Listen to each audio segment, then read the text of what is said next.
안녕하세요. 역사 공부가 뭐니 진행을 맡은 교원 진혜지입니다. 오늘은요, 대한민국 홍보대사이자 독도지킴이로 유명하시죠. 서경덕 교수님, 그리고 유아교육 전문가 최지혜 어린이집 원장님, 그리고 역사 공부에 대해서 정말 관심 많으시대요. 한지영 학부모님, 그리고 부서영 어머님과 오늘 우리 아이 역사 공부 방법에 대해서 배워보도록 하겠습니다. 안녕하세요. 네, 안녕하세요. 오늘 이제 역사 교육에 대해서 한번 이야기를 해볼 거예요. 먼저 교수님, 저희 역사 공부 정말 중요하다고 여러 군데에서 정말 얘기가 많이 들려오고 있어요. 네. 어떻게 생각하시나요, 교수님께서는? 특히 2019년이 3.1운동 100주년, 그다음에 또 임시정부 수립 100주년이어서 더 많은 관심을 갖게 됐던 것도 사실이고요. 특히 잘 아시는 것처럼 일본의 역사 왜곡이 날로 심해지면서 우리의 어떤 청소년들, 그리고 아이들, 그리고 어른들까지 우리 스스로가 역사를 더 잘 알아야겠다. 어떤 그런 마음들이 더 많이 생기게 돼서요. 역사 탐방, 이런 것들이 굉장히 붐을 일으키고 있는 것 같습니다. 원장님은 어떻게 생각하시나요? 수능도 한국사가 정식 과목으로 채택이 되어 있고, 또 유아교육 과정에서도 표준과정이나 누리보육 과정에서 점점 역사가 강조되는 추세예요. 저희 같은 경우에는 한옥마을이나 또는 한글 박물관을 탐방하고 왔었거든요. 놀이를 통해서 체험해 봤더니 훨씬 더 그 분에 대해서 다시 한번 생각해 보는 그런 시간들을 갖게 됐어요. 그러시면 우리 학부모님들은 어떻게 생각하실까요?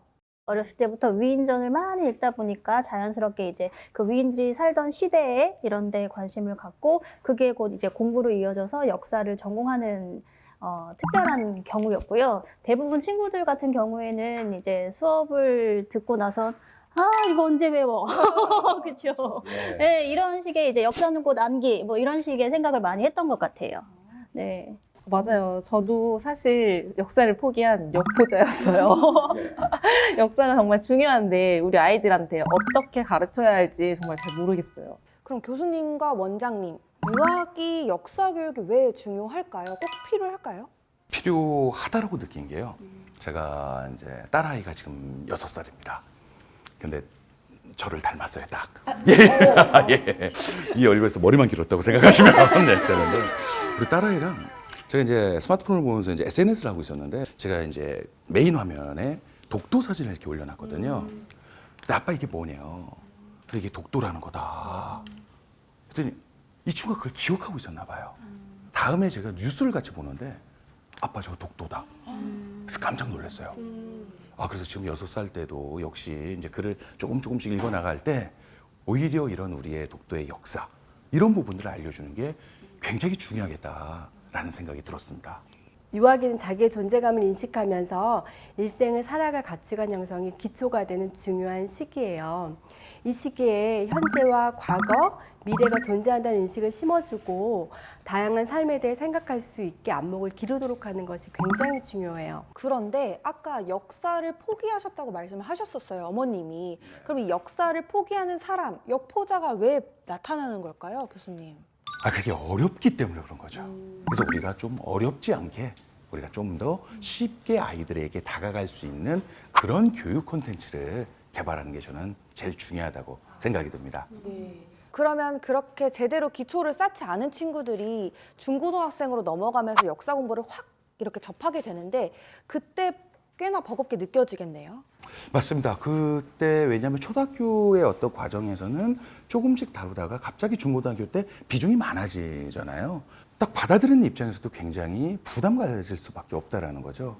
그래서 저는 이렇게 함께 현장에서 역사를 체험하고 경험한다는 자체가 우리가 그냥 뭐 암기식으로 하는 것이 아니라 이런 정말 좋은 교육 컨텐츠를 가지고 우리 아이들에게 좀 쉽게 접근할 수 있는 좋은 방식을 한번 고민해 보는 것 되게 중요하다는 생각이 듭니다. 근데 저 질문이 있는데요. 네. 저도 이제 아이들 데리고서는 이제 어린 아이다 보니까 이제 역사 공부를 어떻게 해볼까 이렇게 시도를 하지만 어떻게 접근을 해야 되는지 사실 고민이 많거든요. 아이들은 자신과 관련된 것 이외에는 관심이 없습니다. 그런데 심지어 태어나서 보지도 못한 물건, 사람, 문화에 대한 공부를 시키려니 당연히 어려울 수밖에 없다라는 거죠. 그래서 유아 역사 교육의 가장 중요한 포인트는 아이가 직접 경험했거나 아이 주변 이야기들을 통해 자연스럽게 과거와 현재 그리고 미래를 구분할 수 있게 만드는 거라고 생각합니다. 또 어렵게 외우는 것이 아닌 만들기, 듣기, 체험 등의 다양한 활동을 통해서요. 아이들이 쉽게 과거의 것을 더욱 익숙하게 느끼도록 하는 게 중요하다고 생각합니다. 예전에 이제 무한도전 팀과 저랑 이제 하시마에 직접 넘어가서 이제 군함도의 진실이라는 프로그램을 제작을 하면서 제일 감동적인 사연은 역시 아이와 함께 갔던 부모님들이 너무나 아이들이 좋았다라는 거예요. 아이들 기억에 많이 남았어요. 네, 이 일본의 역사여고 현장을 보여준 거잖아요. 그래서 무엇보다 이들에게 이거를 암기식으로 알려준 게 아니라 현장에 직접 가서 그런 이 강제징용의 역사를 보여줬다라는 것. 그게 굉장히 중요하다는 생각이 들었었어요. 맞아요. 아이들은 자신과 관련 없는 것들은 별로 관심이 없거든요. 그래서 유아 역사 교육의 가장 중요한 포인트는 이미 경험했거나 아이 주변 이야기들을 가지고서 자연스럽게 과거, 현재, 미래에 대해서 상황들을 구분할 수 있게 하고 그 문화에 대해서 직접 만들어 보고 체험할 수 있는 방법들을 알려주는 게 가장 좋은 것 같아요. 그러니까 관심을 불러일으키는 거죠. 우리 동네 주변부터, 그죠? 예. 저는 바로 주변에 있는 역사부터가 굉장히 중요하다는 생각이 들어요. 일단 기본적으로 우리 아이들이 관심이 있는 분야를 추천해 주는 게 되게 중요할 것 같아요. 나는 군인이 되고 싶다. 라는 친구들이 있다면 이순신 장군을 추천할 수 있고 오감을 활용해서 체험학습이 되는 게 저는 가장 좋지 않나라는 생각이 들어요.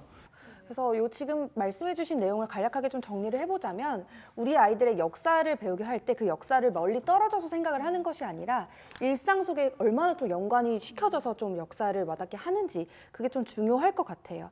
그리고 위인과 같은 또 실존 인물들도 탐색하면서 공부하는 방법이 도움이 된다는 말씀이신 거죠? 네. 예, 가장 중요한 건요. 어렸을 때부터 인성 교육이 저는 가장 중요하다는 생각이 들거든요. 그러니까 그런 위인을 보고 어떻게 어렸을 때 살아왔었고 어떤 교육을 통해 그 사람이 그 분야에서 성공을 할 수 있었는지를 좀 우리 뭐 옆에서 어른들이 좀 가르쳐 주면서 함께 읽는 자체가 저는 그 아이의 인성을 올바르게 해줄 수 있는 굉장히 좋은 요소라고 저는 생각을 하고 있습니다. 정말 체계적인 교육이 필요할 것 같아요. 네가 가장 좋아하는 기사를 한번 오려 바라보셨어요. 이런 식으로. 네네네네. 이번에 더 좋아졌다니까 기대가 되네요. 좋은 친구예요.